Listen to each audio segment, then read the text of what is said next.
Our next speaker is Jennifer Shusterman from UC Berkeley. She's majoring in nuclear chemistry with John Arnold as her advisor. She did her practicum in 2013 with Lawrence Livermore National Laboratories, and her presentation title is Development of Organically Modified Mesoporous Silica Materials for Separations of Trivalent Lanthanides and Actinides. Thank you very much for that introduction. As most of you probably know, Heino Nietzsche was actually my thesis advisor, and John Arnold is the person who has adopted me since. But I'll discuss that a bit later. So today I will be telling you about the work that I've been doing for the tail end of my dissertation. I will first go into the motivation behind this work. Then I will very briefly discuss the synthesis and characterization of the organically modified mesoporous silica that I have been making for use as solid phase extractants. I will go into some of the acid degradation studies that I have done. And then I've kind of split my work into two areas. There are macroscopic experiments and then molecular level studies. So the macroscopic studies, I did bulk americium-europium interactions in various acidic matrices. And then for the molecular level picture, I wanted to look at how various lanthanides and actinides interacted with the organically modified mesoporous silica to see if the complexes are the same across the board and how different salts interact with these complexes and whether they interact at all. So I used a number of spectroscopic techniques for that, and I'll go over a few of those. So first, where are the lanthanides and the actinides? The lanthanides are the green series here. Oh, the laser pointer's not so good. Okay. The lanthanides are the green series, and the actinides are the blue series. Why are they interesting to me? Primarily because they are present after used nuclear fuel. So in used nuclear fuel, you have higher actinides that form from neutron capture on uranium. And then you also have all the fission products. And the fission products pretty much occupy the bulk of the periodic table, including a large part of the main group. But what I'm interested in are the heavier end of the fission products, which are the lanthanides here. Now, what makes these interesting right now is how difficult they are to separate from the trivalent actinides, which they're all shown here in these boxes. So the lanthanides all come primarily in the trivalent state, and then americium and curium are also nearly always trivalent. They also have very similar ionic radii, and they have very similar chemistry, which makes separating them incredibly difficult.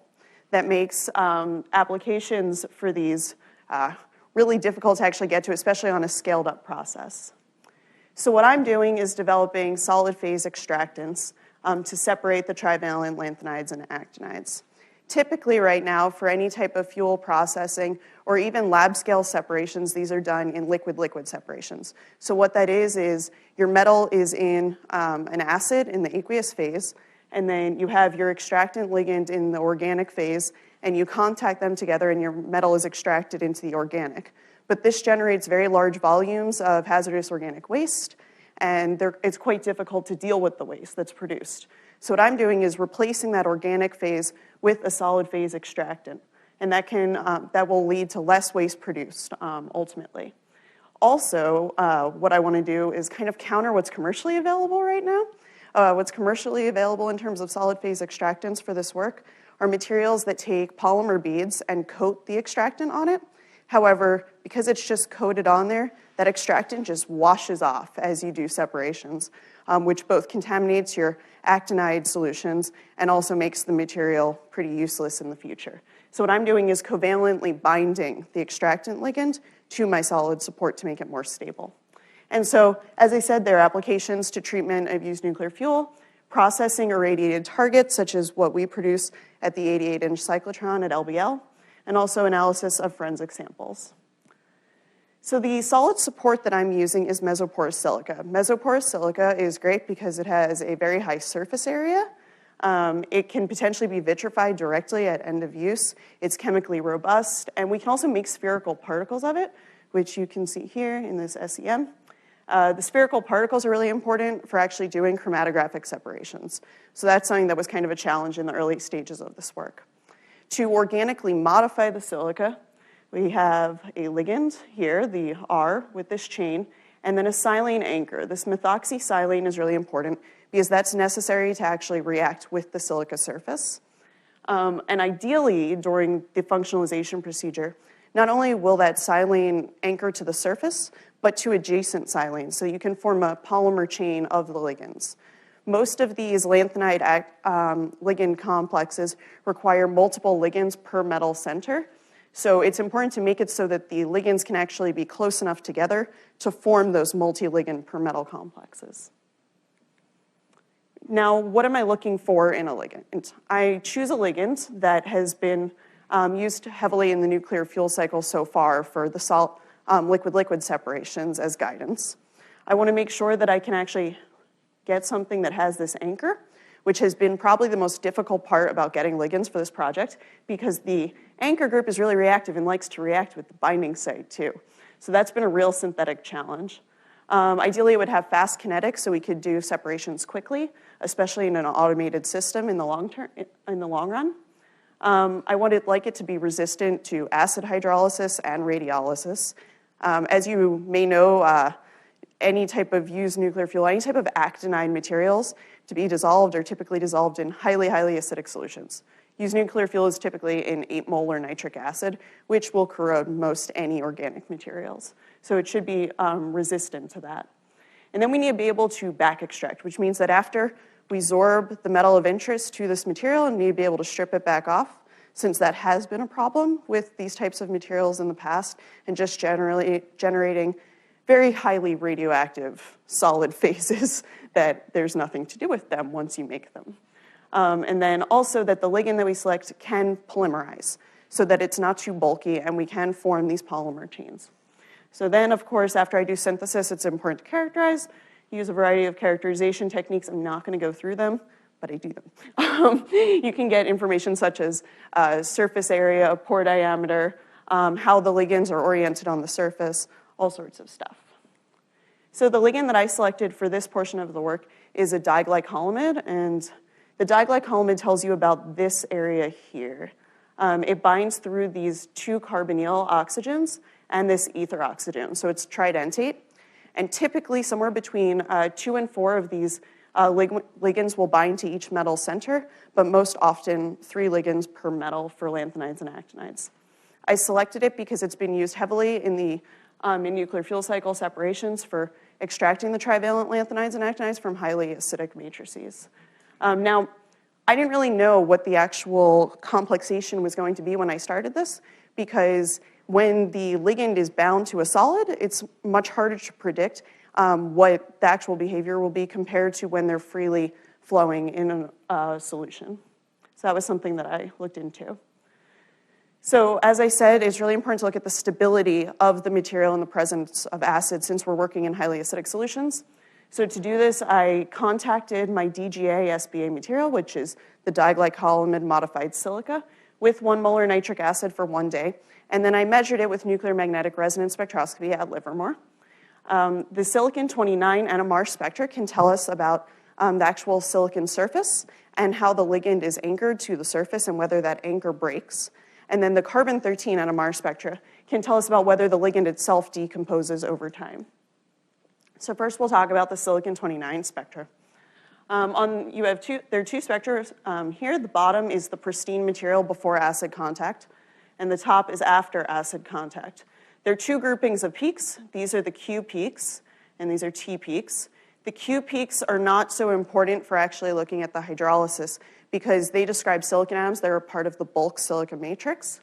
But the T peaks describe silicon atoms that are directly bound to a carbon. So they're the ones that are connected to the ligands. If the ligand cleaves, there will be a change in the T peaks. T1, T2, and T3 describe different linkages. So T1 are monomers on the surface. T2 are either terminal ligands in a polymer chain or part of a dimer. And then T3 species are a central ligand in a polymer chain. Ideally, we would have mostly T2 and T3 species with high order polymerization. Not so much what I found. I did have T1 species. But what's interesting to look at is how they behave after acid contact. So when comparing the T1 to T2 ratio after doing fitting of all of these peaks, it severely decreases after acid contact. However, the T2 to T3 ratio stays constant. And what that tells us is that potentially higher order polymerization could stabilize the material to acid. So that could inform our synthesis in the future. And looking at the carbon NMR spectra, each of these peaks corresponds to different carbon atoms in the molecule. And what you can see is that before contact with acid and after contact with acid, the spectra look nearly identical. So what this tells us is the ligand is not decomposing after acid contact. So that was really promising. I then wanted to look at how the metals interact with the material in a macroscopic system. So to do this, I did batch sorption experiments, and what that is contacting a set amount of solid with the metal in an acid, so either hydrochloric or nitric acid, and looking at how much of the metal sorbs to the solid. For the europium experiments, I used stable europium with a radioactive europium-152 tracer that I measured with gamma spectroscopy. And for the americium, I used americium-243 that I measured with liquid scintillation counting or gamma spectroscopy. And this is my americium solution that you probably can't see is very slightly pink. Americium is not one of the more colorful actinides to work with, but that was a very concentrated stock. So these are some of those sorption results. So I have percent sorption as a function of acid concentration for both americium and europium in nitric and hydrochloric acid. And you can see that the trend is the same. So in very low concentrations of acids, there's very low uptake, and that increases as the acid concentration increases, which is what we expected from the literature. It's also great because typically for extractant ligands, you see higher sorption in higher pH solutions, and we see just the opposite, which is exactly what you want when dealing with lanthanides and actinides. What's important to look at, though, for separations is when they behave differently. So if you look here at 0.01 molar hydrochloric acid, there's about 65% uptake of europium and only about 25% uptake of americium. So this could potentially be utilized for a separation. But this was done after 3 hours of contact time with the system in equilibrium. So I wanted to look at what the kinetics would be, since I will be working at shorter contact times for the actual separations. So here again is percent sorption as a function of contact time. In red is americium, in purple is europium. What's interesting to note is that while the kinetics are slow, there's still fairly high uptake, especially for americium, after only a couple of minutes of contact. And what's also really interesting is that the kinetics are different for americium and europium. We weren't expecting this. We don't know why that is just yet. But considering how similar their chemistry is, it was surprising to see that europium took over twice the amount of time to reach equilibrium compared to americium.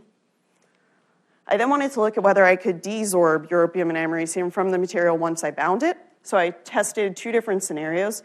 First, I tried to desorb the europium and americium using dilute hydrochloric acid, so that would kind of get at that lower end of the curve where there was less sorption. That didn't work so great. Only after 3 rinses with the dilute HCl, I was only able to desorb about 65% of the americium, and the europium wasn't looking much more promising, so we didn't even do a third time point for that. Or a third rinse. So another method I tried is to use a stronger complexing agent. So I used EDTA, which is a very strong complexing agent, and I found that I could desorb all of the americium and 80% of the europium in a batch sorption style experiment. And I found that when I did this in a column, I was able to completely desorb all of the europium.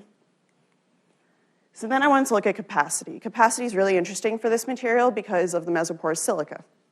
Because mesoporous silica has such a high surface area compared to the polymer supports typically seen in the literature, it means that we can load a lot more ligands onto the surface and thus extract more metal. And what I found is exactly that I was able to extract much more europium. I found the highest reported europium capacity for any diglycolamide material so far in the literature, and so I'm really excited about that. And what this means is that we only need a really, really small amount of solid to absorb quite a lot of europium, which is great for either doing separations or actually using it as a sequestration material. So now, as I mentioned, I wanted to get a molecular level picture of what's going on. This is important because the metals, we hope, are only interacting with the ligand, but it is a silica surface, and metals interact with silica all the time. So it's important to know whether it's interacting only with the ligands, how many ligands, whether there's some type of cooperative mechanism going on with the surface, as this can all affect an actual separation. So from infrared spectroscopy, I looked at whether the ligand remained grafted, whether there was some type of metal-catalyzed cleavage of the ligand, and also if there's a shift that you would expect from europium complexation. I then used NMR to look at if the europium was binding because it exhibits paramagnetic properties, which we can see the influence on the carbon spectra. I used fluorescence spectroscopy, looking at europium fluorescence, to look at the inner sphere of the europium atom and see what is actually directly bound to it. And then I used X-ray fluorescence and X-ray absorption spectroscopy to get at that inner sphere some more and also look at the participation of chloride and nitrate. So first, the IR spectra. On the bottom is bare silica. You can see just a standard IR that you would expect for SiO2. After functionalization, there's growth of this stretch here, which is the carbonyl. And then after acid contact, in red here, it's the same, which is exactly what we saw with NMR. But what's interesting is once the europium is bound to the ligand, we see that not only is that peak still present, telling us that the ligand was not cleaved from the surface, but it's shifted from 1640 to 1630 wave numbers, and that's exactly what you would expect from a europium complex. So that was promising because it told us that the europium was binding through the carbonyls. I then did carbon-13 NMR on the sample that had the europium absorbed to it. So again, I have the pristine and acid-contacted spectra, which look identical. And then after europium is put on the sample, it looks not so pretty because it's really noisy and the peaks have disappeared. And that's because the europium paramagnetism actually causes peaks to carbons nearest to the europium atom to exhibit this, you see either a shift or a complete decrease in the resonances. So this 167 ppm peak are the carbonyl carbons. And here, the 66 ppm peak are these right next to the ether oxygen. So exactly as we expect, they should be the closest to the europium if the europium is binding through this binding site. So that agreed with exactly what we expected. I then did fluorescence spectroscopy. Europium is very fluorescent, and we can look at its emission and then also measure its lifetime decay. Its lifetime decay can tell us about the inner sphere of the europium atom and how it's coordinating. So these are the emission spectra in a variety of different chloride concentrations. And this was to look at whether chloride influenced the inner sphere of the metal. And what that would tell us is whether the inner sphere was occupied by the DGA ligands or whether it was occupied by the chloride and how that worked. And by measuring the fluorescence decay here, so this is fluorescence decay, it's in microseconds. Here's what you can get out of it. You can fit with an exponential function, and I found that they fit best to bi-exponentials, which means that there are two types of species present. We were only expecting one, so that was also interesting. And I actually don't have a very good explanation just yet for the shorter-lived species. The shorter-lived species correlates to having more waters left in the inner coordination sphere, which means fewer ligands. And so you can see for the low concentration of chloride, there's still 7 waters, which either means that there is one ligand bound or potentially something else going on. Maybe we're seeing fluorescence of the ligand itself, so that's something I'm still looking into. But then what's really interesting to look at is this longer-lived species, because for that, there are basically no waters in the inner sphere of the metal. That tells us it's fully complexed by the ligand, which means that there are 3 ligands coring to the metal, which is what we see in liquid-liquid separations, and didn't think would be possible with a modified silica. So then using X-ray fluorescence spectroscopy, I could map where the various lanthanide atoms were on the surface, and I could also map the chloride. So I could see if the chloride and the lanthanides were clustering together in any way, and then do X-ray absorption spectroscopy to look at the coordination sphere. So on the microfocus beamline at Stanford, we did X-ray fluorescence maps, and this is for a europium sample, and the hotspots are here in red and orange. And so then we could pick a hotspot and measure an X-ray absorption spectrum. From there, I was able to also do the chloride fluorescence and look at whether the chloride and europium are in the same places. So here are the false color plots, the chloride's in green, and then I could overlay europium in blue. You can see in this region here, there is some sort of clustering of europium and chloride, but if there was a very strong correlation, I would expect very intense spots of chloride in the same places as the europium, and we don't see that. So I don't think that they're highly coupled, which shows that it's probably not an inner sphere complex, which agrees with the fluorescence spectroscopy. I then looked at americium X-ray absorption spectroscopy to see whether that was similar to the europium, and also to look at whether the americium complexes were affected by the salts. So you have 4 curves here that are all on top of each other because they look exactly the same. And they are in nitrate and chloride in 2 different ionic strengths. And because they are similar, we can conclude that the chloride and the nitrate aren't actually part of the inner sphere of the metal, and that's also supported by the fact that the concentration does not affect the spectra.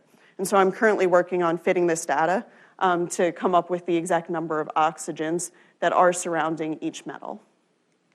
So, in summary, I found that the DGA ligand is stable after contact with nitric acid, but that monomers cleave from the surface. The fact that the higher order polymerization, though, seemed to stabilize the material definitely is going to inform synthesis of these materials in the future. I found that this material has very high uptake of europium and americium in high concentrations of nitric and hydrochloric acid. Americium had faster sorption kinetics than europium, and this is something that could be very interesting for a separation if some sort of kinetic-based separation could be performed. So that's something else that I'm hoping to work on before I graduate. And then this material has the highest reported capacity thus far for a diglycolamide material for europium.